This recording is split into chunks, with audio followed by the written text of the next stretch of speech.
বেনামাজি তোরা যারা ফজরের নামাজ পড়ো না, তোদের মতো ডাকাইতের জন্য সূর্য ওঠে না।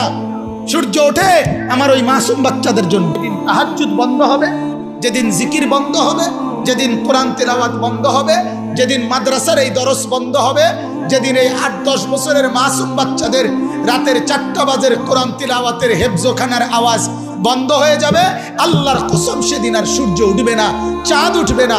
আল্লাহর বান্দারা, আমার শায়েখ আল্লামা মুফতি মুশতাকুন নবী সাহেব বলে, ও মুসলমানেরা, নিজ নিজ বিল্ডিং এর ফাইলিং এর চাইতে নিজ নিজ মহল্লার মাদ্রাসাকে তার চাইতে বেশি গুরুত্ব দিও।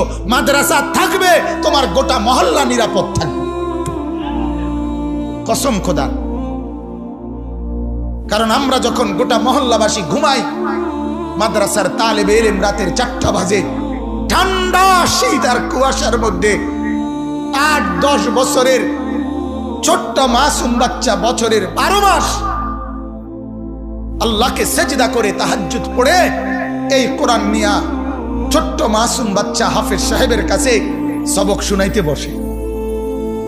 আর অথচ 40 বছরের, 50 বছরের, 30 বছরের জোয়ান মানুষ বছরের পর বছর ফজরের নামাজ না পড়ে সারা রাত সকাল 8টা পর্যন্ত ঘুমায়। আছে না এমন নাফরমান? কথা বলেন না কেন? তাহলে ওই নাফরমানদের কারণে সূর্য উঠে।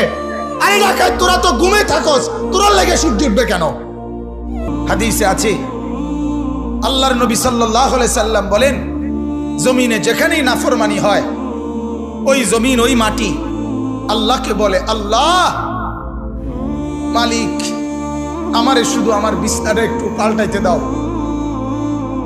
তোমার এই বান্দা নাফরমানি করছে, আমার উপরে দাঁড়ায়া জিনা করছে, বেবিচার করছে, মোবাইলের মধ্যে উলঙ্গ ছবি দেখছে ঘন্টার পর ঘন্টা। মাওলা, আমি জমিনের আর সহ্য হয় না, আমারে শুধু একটু অনুমতি দাও আল্লাহ, আমি একটা উল্টানি দেই, আমি শুধু একটা উল্টানি দেই।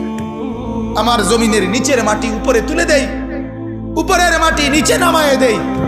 ফাজআলনা আলিয়াহা সাফিলাহা, নিচের গুলো উপরে তুলে দেব, উপরের গুলো নিচে নামায়ে ফেলবো, আর তোমার ওই নাফরমানকে ডুবায় লাবো, ধসে ফেলবো। আল্লাহ, আমি কারুনকে জমিনে নামায়ে নিছি, নিচের দিকে টেনে নিছি। আল্লাহ, আমি কওমে লূতকে পুরা বস্তি, পুরা মহল্লা, পুরা এলাকা, তাদের চতুষ্পদ জন্তু জানোয়ার, তাদের ঘর বাড়ি, তাদের আসবাবপত্র, নারী পুরুষ কোলের বাচ্চা সহ আমি জমিন উল্টায়া দাফন করে দিছি। এই নাফরমানকে আমি উল্টায় দিতে চাই। বিশ্বাস করেন, প্রত্যেকটা গুনার পরে জমিন এভাবে আল্লাহ